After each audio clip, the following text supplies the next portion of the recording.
창세기 원어강의 아브라함과 함께 떠나는 복유행 16번째 시간을 함께 나누도록 하겠습니다. 오늘도 전 시간에 이어서 창세기 18장 말씀을 상고하면서 은혜를 나누고자 합니다. 창세기 18장은 나그네로 찾아오신 하나님께서 전국에는 자기 실체를 밝히시고 자기 속에 담고 계신 큰 뜻을 아브라함에게 말씀하심으로써 끝을 맺고 있습니다. 그래서 시작은 장막문에 앉아 아브라함이 하나님과 말씀을 다 마치시고 자기 곳으로 돌아갔더라로 마치고 있습니다. 그래서 전체가 다 하나님을 영접하는 데서 시작해서 하나님과 작별하는 것으로 마치는 대목으로 가득 차 있습니다.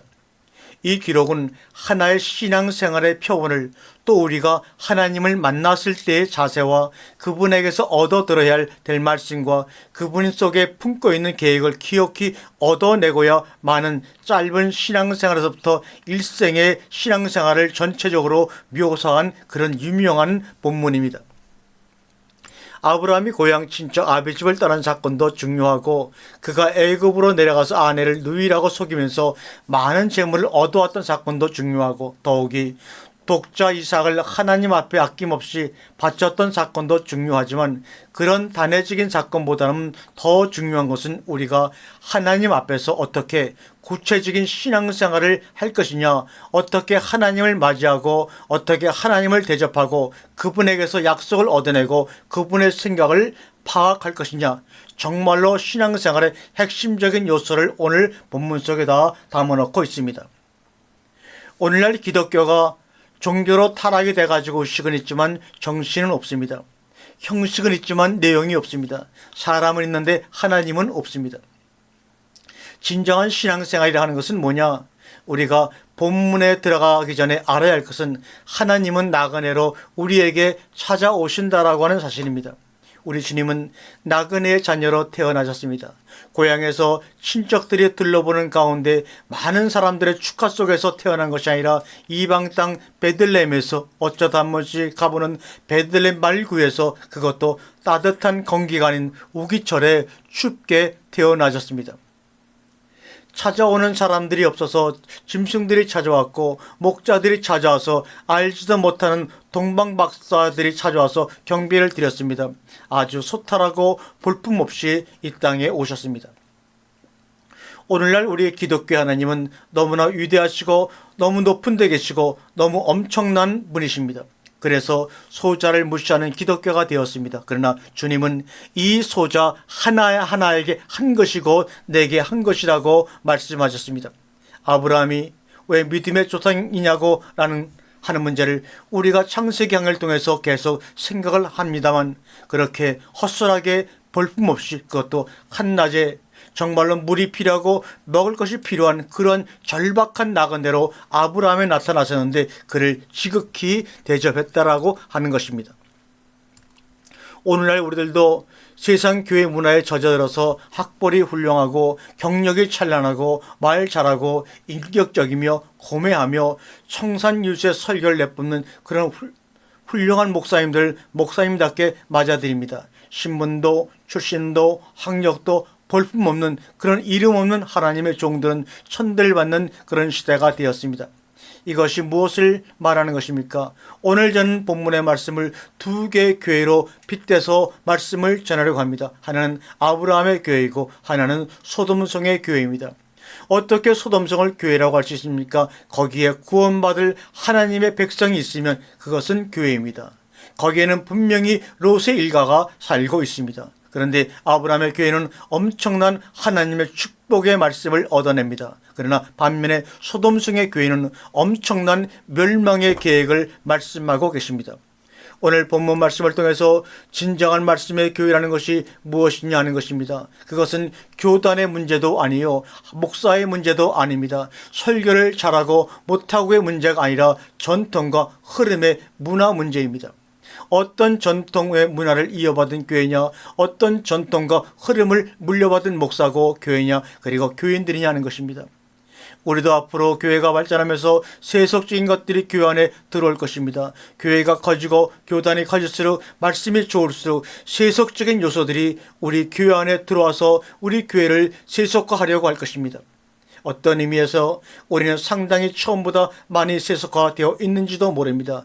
그런 상황 속에서도 어떻게 하나님의 말씀을 전통으로 삼는 아름다운 전통을 유지해 나갈 것이냐 하는 것은 저와 여러분들의 사명이요 책무라고 생각이 됩니다. 그런 의미에서 오늘 본문의 말씀을 구약 성경의 이야기로, 아브라함의 이야기로, 3000년 전의 이야기로 돌리지 마시고 오늘 우리에게 당면한 말씀으로 여기셔서 가슴 깊이 새기는 시간이 되기를 주님의 이름으로 축원합니다. 첫 번째, 아브라함도 그들과 함께 나가니라. 창세기 18장 16절에 그 사람들이 거기서 일어나서 소돔으로 향하고 아브라함은 그들을 전송하러 함께 나가니라. 본문은 아브라함도 그들과 함께 나가니라고 시작을 합니다. 이 창세기 18장은 히브리 문법 학자 중에서도 유명한 장입니다. 전체 주제가 4가지 주제로 나뉩니다. 8절까지는 나그네를 대접하는 주제이고 15절까지는 아브라함 융성한 대접의 말씀이 나오고 21절까지는 소돔성의 멸망에 대한 말씀을 하시고 그 다음 끝절에서는 아브라함과 하나님 사이의 지루한 씨름이 계속됩니다. 그런데 각 주제마다 주제가 시작될 때 항상 분사가 나와서 그 주제를 이끌어 갑니다.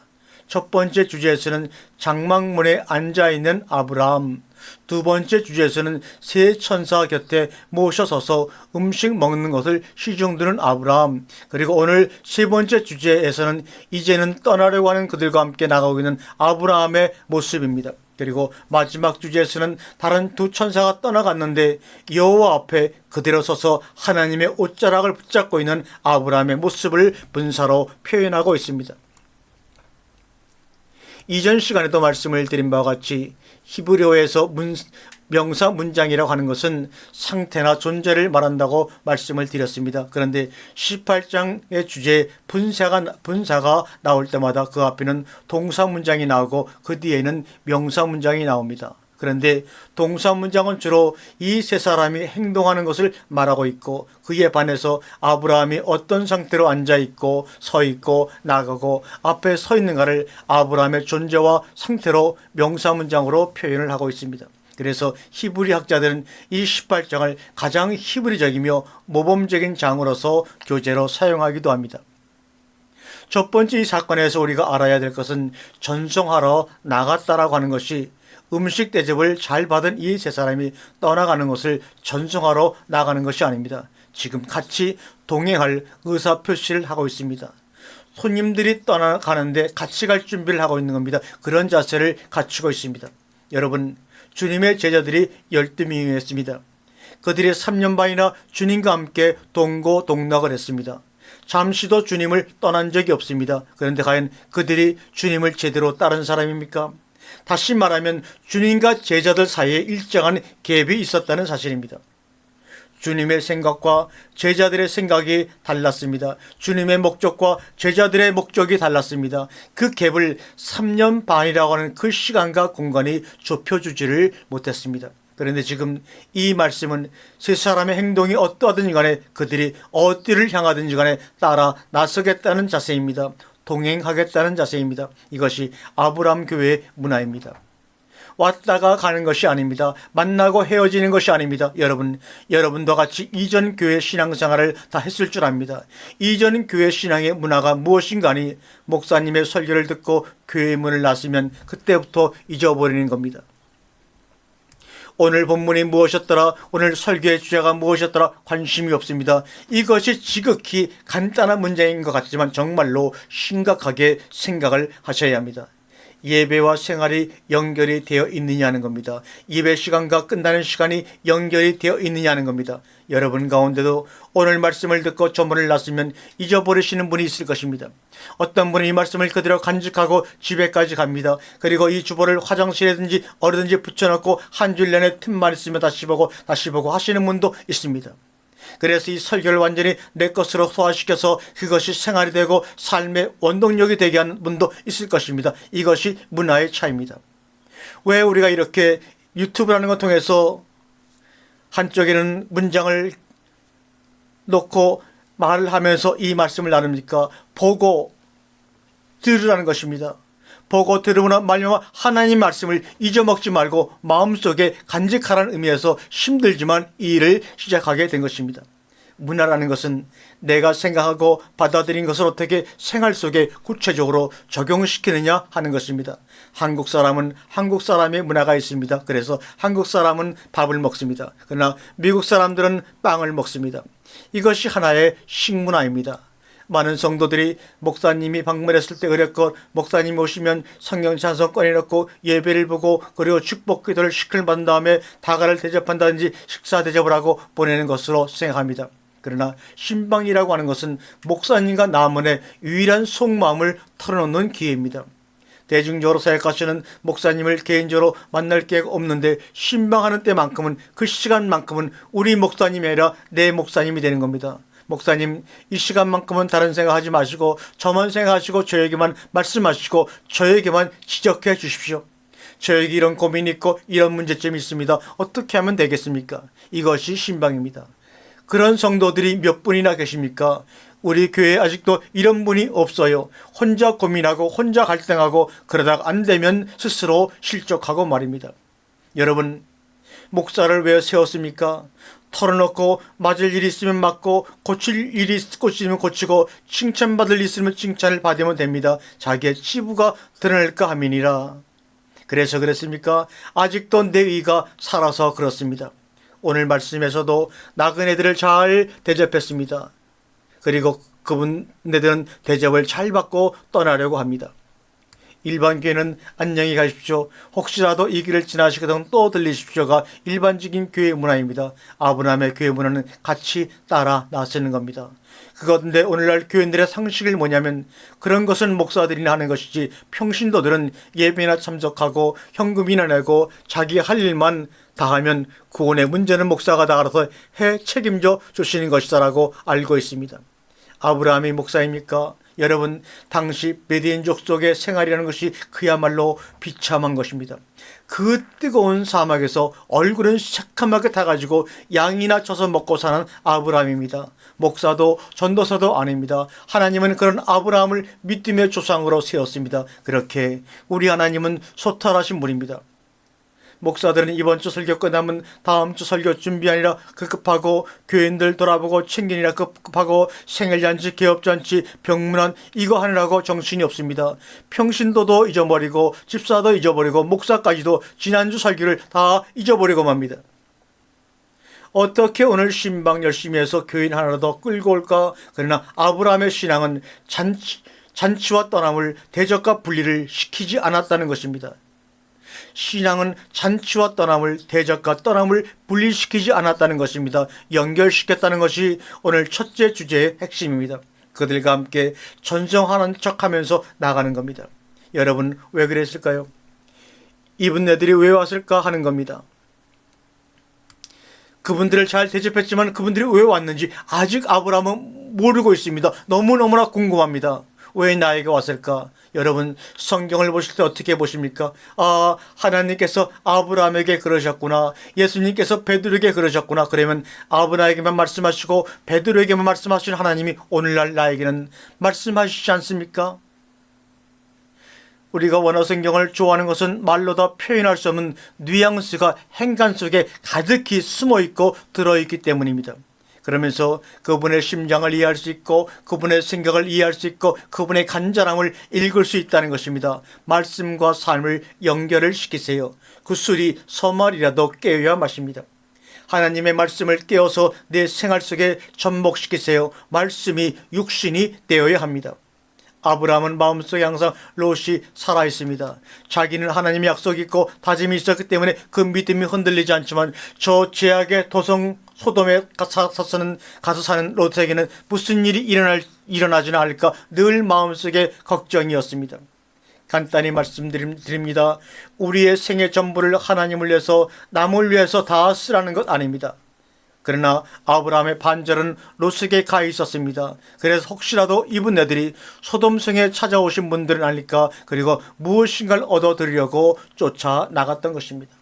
두 번째, 그러자 여호와께서 가라사대 18장 11절에 여호와께서 가라사대 나의 하려는 것을 아브라함에게 숨기겠느냐 이렇게 말씀하십니다.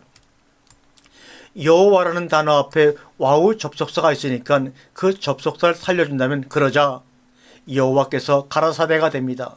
이 와우 접속사가 왜 나왔느냐 하는 것입니다. 그 앞에 아브라함이 그들과 함께 나가려고 했기 때문에 드디어 그러자 하시면서 하나님이 입을 여시기 시작한다는 것입니다. 만일 여기에서 그냥 안녕히 가십시오, 다음에 이곳을 지나시면 또 들리십시오 라고 했다면 와우 접속사가 이어지겠느냐 하는 것입니다. 많은 사람들이 어떻게 신앙생활을 잘하느냐고 묻습니다. 대답은 이어지느냐 하는 겁니다. 대답이 이어지느냐 하는 겁니다. 주일날 말씀이 월요일 말씀이 되고 화요일 말씀이 되고 수요일 말씀이 되어서 일주일 내내 말씀을 붙잡고 사느냐, 나는 바쁘니까 주일날밖에 못 가 이러고 사느냐. 여기서 보면 이르시되 아마르 동사가 나오니까 이것은 틀림없이 동사 문장입니다. 그런데 앞에 가서 동사가 먼저 나와 있다는 겁니다. 일반적으로 히브리 동사 문장이라는 것은 동사가 앞에 나와야 정상입니다. 아무리 엘로힘이 창조를 하시지만 바요멜, 아마르 동사가 앞에 나옵니다. 그런데 여기서는 동사가 뒤에 나오고 명사가 앞에 나왔다는 겁니다. 이것은 명사를 강조하자는 겁니다. 그런데 바로 이전에는 뭐냐면 아브라함이 그들과 함께 나가려고 준비를 다 하고 있다는 얘기입니다. 그런 아브라함을 보고 그냥 지나칠 수가 없는 겁니다. 그래서 이 여호와라는 단어가 본문에서 처음 나옵니다. 이제야 드디어 하나님께서 자기의 신분을 노출시키십니다. 여러분, 중요한 것은 우리가 하나님을 만났을 때 그 입을 열게 하느냐 하는 겁니다. 그 입에서 말씀만 받으면 되는데 많은 사람들이 신앙생활을 하고 많은 사람들이 평생을 교회를 다니면서도 한 번도 하나님 입에서 말씀을 못 받습니다. 답답합니다. 그런데 오늘 아브라함은 입을 열게 하고야 말았습니다. 어떻게 열게 했느냐 하는 겁니다. 대접을 잘해서 그런 겁니까? 그래서 하나님 마음이 흡족해서 입을 여신 것입니까? 성경에 보니까 축복이라는 것을 남발할 수가 없겠더라고요. 어떤 축복보다도 중요한 것은 말씀이 깨달아져서 나의 것이 되는 것보다 더 큰 축복이 없습니다. 그 다음에 무슨 단어가 나옵니까? 숨기겠느냐? 숨기겠느냐? 이 말은 덮었다는 말입니다.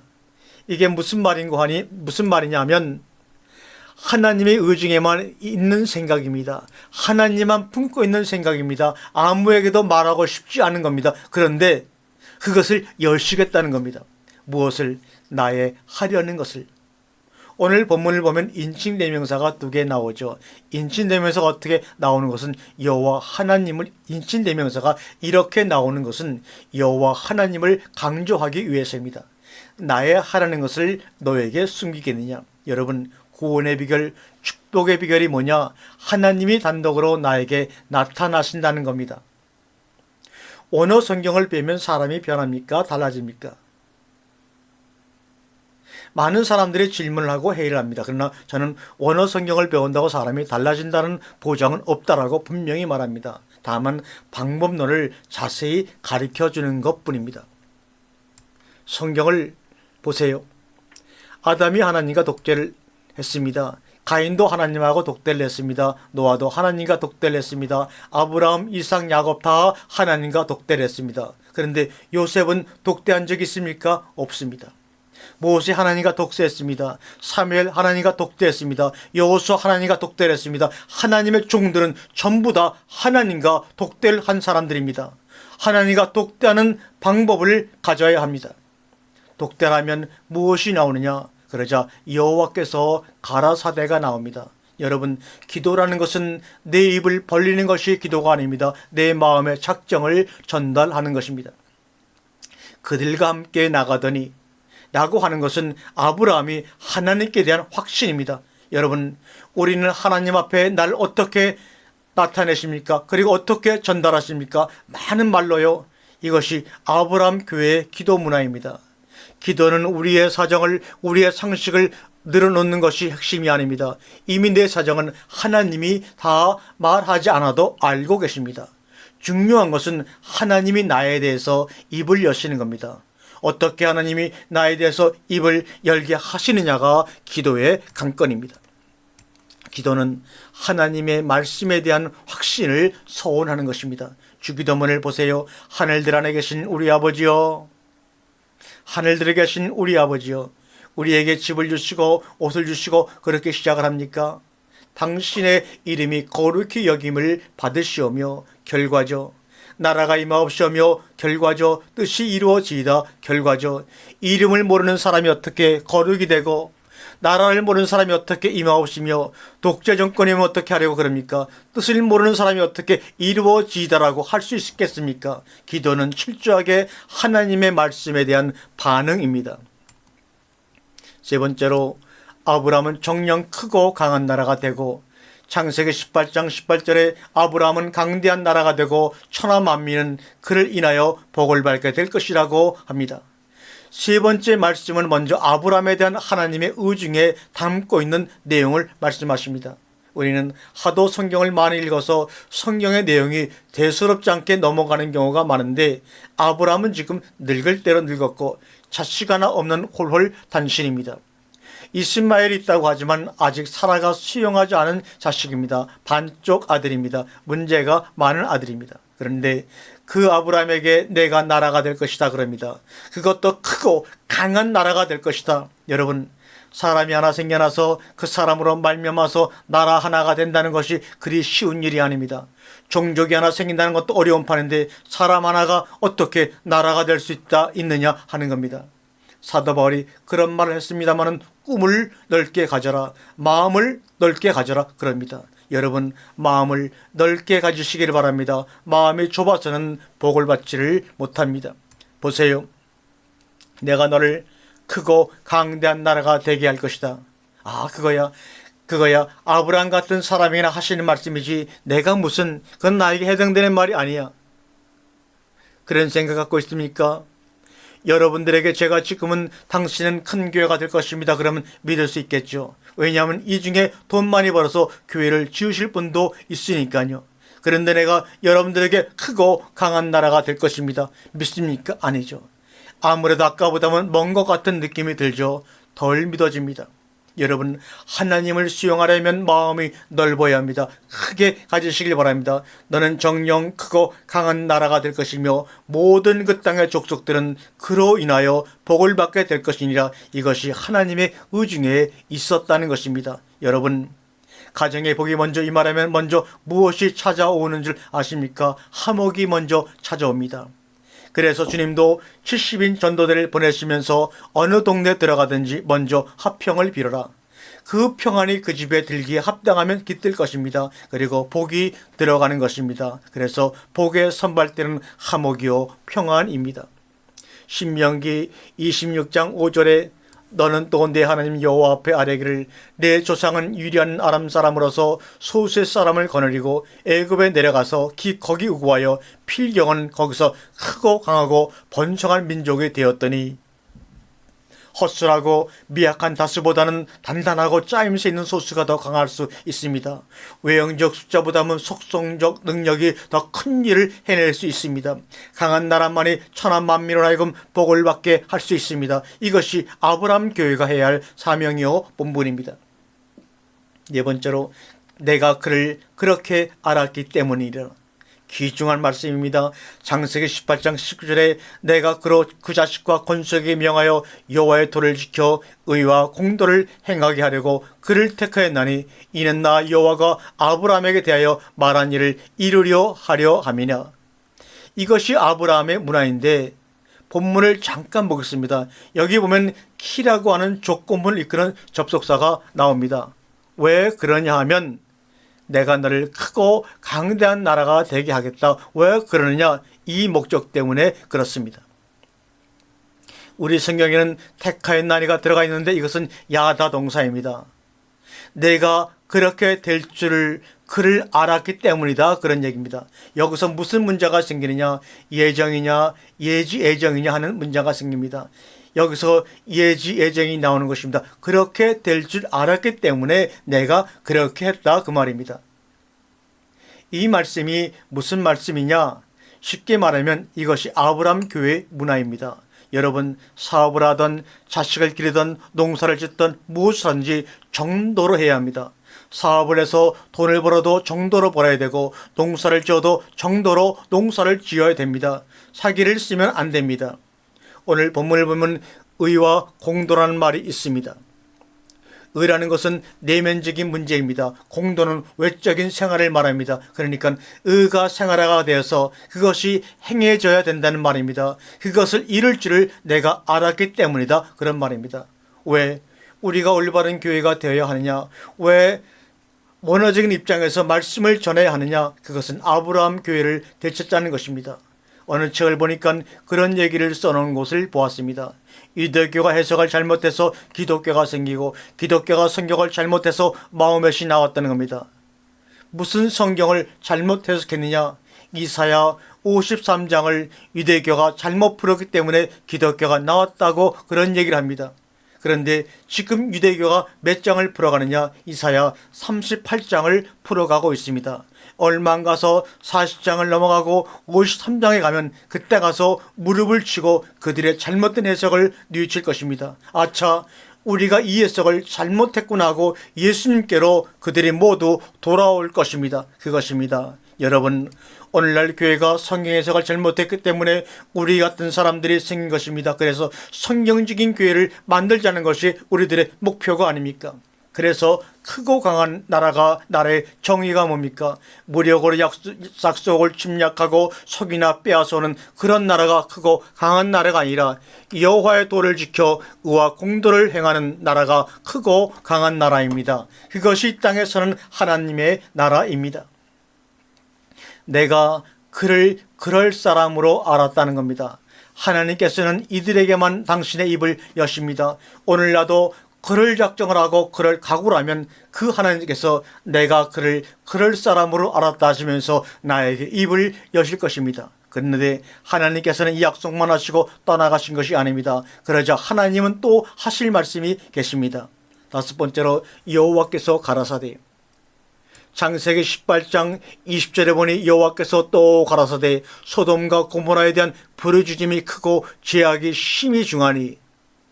안타깝지만 아브라함 교회와 전혀 다른 문화가 또 있다는 말씀입니다.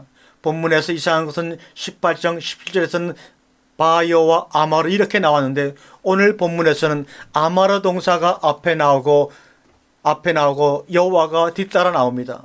그런데 세 번째 단어가 무엇인가 하면 부르짖음입니다. 여러분, 우리 속에 감사가 있습니까? 부르짖음이 있습니까? 부르짖음이 있으면 소돔성 교회고 감사가 있으면 그것은 아브라함 교회입니다. 지금도 그러는지 모르지만 교회에서 한때 부르짖으라는 얘기를 많이 했습니다. 힘써 부르짖으면 하나님을 감동시킬 것이다. 그래서 무엇을 얻었으며 그래서 한국교회가 현재 어떤 모양으로 있는 것입니까? 그 부르짖음 속에서 비판과 원망과 좌절과 후회만 나옵니다. 그러면서 예수님 십자가만 잡고 있는 것입니다. 과거를 청산을 못하고 있는 겁니다. 한 발자국도 앞으로 못 나가고 한국교회가 이렇게 개혁의 대상이 되고 말았습니다. 많은 국민들의 질책의 대상이 되고 말았습니다. 여러분, 오늘도 말씀을 통해서 두 가지 교회의 문화 유형을 확실하게 알고 가시기를 바랍니다. 그래서 지금 이 한 구석에는 교회 무용론까지 주장하는 정도로 이 교회가 많은 사람들 눈에 실망을 주고 있습니다. 과연 교회가 이 세상에 이 사회에 필요한 존재냐 하는 것입니다. 이런 상황 가운데서 우리 같은 교회, 말씀으로 형성화된 몸된 교회가 생겨야 합니다. 의와 공도를 행하려고 말입니다. 본문의 소돔과 고모라에 대한 대안 그랬는데 대안이 아니고 소돔과 고모라의라고 해야 합니다. 영계형이기 때문에 그렇습니다. 만약에 대안이라면 밖에 사람들이 소돔과 고모라에 대해 부르짖고 있는 것이고 의의 부르짖으면 소돔성 자체의 부르짖음입니다. 무슨 말씀입니까? 풍요가 죄악입니다. 쾌락이 죄악입니다. 여러분, 잘 먹고 잘 사는 웰빙 시대에 잘 먹고 잘 사는 것에 너무 빠지지 마세요. 거기에 빠지다가 보면 하나님은 멀어집니다. 우리는 어떻게 해서든지 하나님께 가까이 갈 것인가를 연구해야 합니다. 배가 고파서 가까이 가시면 굶어버리세요. 가난해서 하나님께 가까이 갈 수 있으면 가난해지시길 바랍니다. 잘 먹고 잘 사는 것, 그래서 소돔성에 의인이 있었던가요? 이것이 소돔교회의 문화입니다. 여러분, 아직도 부르짖은 것이 있습니까? 받은 것이 얼만데 본문에서도 똑같이 부르짖음이 크고 그 제약이 중하니 그럽니다. 무엇이 다릅니까? 부르짖음과 말씀이 다릅니다. 그들에게는 부르짖음이 있고 우리들에게는 하나님의 말씀이 있습니다. 여섯 번째, 내가 내려가서 보고 알려하노라. 창세기 18장 21절에 내가 이제 내려가서 그 모든 행한 일이 과연 내게 들리는 부르짖음과 같은지 그렇지 않은지 내가 보고 알려하노라고 말씀하고 있습니다. 여러분, 본문을 자세히 보시면 동사가 4개 나옵니다. 그 중에 3개를 봅니다. 내가 내려가서, 내가 보고 알려하노라. 그런데 그 단어 끝에 해가 달려 있습니다. 이 해가 명사에도 달리고 동사에도 달리는데 해가 명사에 달리면 방향 표시 하하고 그럽니다. 그래서 소돔이라는 명사 끝에 해가 달리면 소돔을 향하여가 됩니다. 동사에도 마찬가지로 해가 달리면 말하는 화자의 소원이나 청혼을 말하는 것입니다. 다시 말하면 방향성을 말한다는 것입니다. 여러분, 우리가 세상 살면서 저놈을 그냥 불벼락 내려서 혼쭐을 내주실 일이지 왜 아직도 살려두시는 거야? 이런 경우 있습니다. 세상에 그런 일들이 비일비재하지만 하나님께서 당신의 의지 속에 해를 달 때에 진노가 임하는 것입니다. 아직까지는 해를 달지 않으셨기 때문에 그냥 숨쉬고 남아있는 겁니다. 이스라엘 백성들이 애굽에 내려가서 430년 동안 종노릇을 합니다. 그런데 아브라함에게 말씀하시면서 왜 430년을 채워야 된다라고 말씀을 하십니까? 왜 그렇습니까? 아말렉의 제약이 아직 관영치 아니했기 때문이라고 그럽니다. 그런데 언제 가서 하나님이 내려가서 보고 알려하노라가 시작이 됩니까? 이스라엘 백성들이 애굽에서 부르짖음이 클 때입니다. 그때부터 끝에 가서 해가 붙는 겁니다. 그러면서 심판을 하십니다. 우리는 지금 와장창 하시기를 원하지만 하나님께서는 당신의 동사의 의지 속에다가 해를 붙일 때가 반드시 옵니다. 이때가 심판입니다. 사랑하는 성도 여러분, 우리 주변에 그런 대상이 혹이 있을 때 우리는 하나님 앞에 서야 합니다. 아브라함은 하나님께서 이 해가 달린 동사를 말씀하실 때 아차 큰일 났구나를 깨달은 겁니다. 그래서 어떻게 합니까? 아브라함은 여호와 앞에 그대로 섰더니 창세기 18장 22절에 그 사람들이 거기서 떠나 소돔으로 향하여 가고 아브라함은 여호와 앞에 그대로 섰더니 드디어 분사가 등장합니다. 오메드 섰더니 하나님의 두루마기 옷자락을 꼭 붙였습니다. 두 사람은 가지만 당신은 갈 수가 없습니다. 아브라함이 하나님 앞에 서는데 서 있는 아브라함 앞에서 하나님이 등을 보이실까요? 여러분 기도하실 때 이런 각오로 기도를 하십시오. 하나님, 제가 하나님 앞에 선이 있는데 하나님 내 앞에서 등을 보이시렵니까? 아브라함은 지금 여호와의 면전 앞에 서 있습니다. 이런 결단의 기도가 있어야 합니다. 우리가 세상 사람들하고 다른 것이 뭡니까? 우리는 저들이 알지 못하는 비책을 가지고 있다는 것입니다. 위기를 극복할 수 있는 비책이 있다는 겁니다. 그러한 비책을 제대로 써먹지를 못하니까 실패를 하는 겁니다. 그대로 섰더니 두 사람은 지금 아브라함을 떠나갔습니다. 하나님은 어미하시고 공의로우신 하나님이시지만 또 하나는 자비가 풍성하신 하나님이십니다. 소돔에 대해서는 어미하신 하나님이시지만 아브라함 앞에서는 자비롭게 그지없는 하나님입니다. 그래서 사도 바울은 로마서 12장 1절에 하나님의 모든 자비하심으로 너희를 권하노니 라고 쓰고 있습니다. 여러분, 우리는 엄청난 재산과 담보가 있습니다. 엄청난 도움이 있습니다. 이것을 어떻게 하시렵니까? 지금 아브라함은 그 도움과 자원을 너무너무나 잘 사용을 하고 있습니다. 어디서부터 시작을 합니까? 50부터 시작을 합니다. 50부터 시작을 하는 이유가 뭡니까? 기껏해야 롯의 식구라 그래야 5식구 아닌데 롯의 부부 둘하고 두 딸하고 두 사연 이미 소돔성 본질의 자식이기 때문에 안 되고 아브라함의 수라에 있을 때 아내를 얻어서 두 자녀를 얻었습니다. 4명이면 되는 겁니다. 그러면 5부터 시작을 해도 됩니다. 그런데 왜 50부터일까요? 아브라함 생각에는 100부터 시작할 것을 반으로 깎은 겁니다. 상당히 양보를 한 겁니다. 그것보다 중요한 것은 시간을 늘려보자는 겁니다. 혹시라도 시간을 벌어서 하나님의 마음을 엎드려 보자는 겁니다. 왜요? 그의 의지 속에 동사에 가서 해가 다 붙었으니 이거 큰일 아닙니까?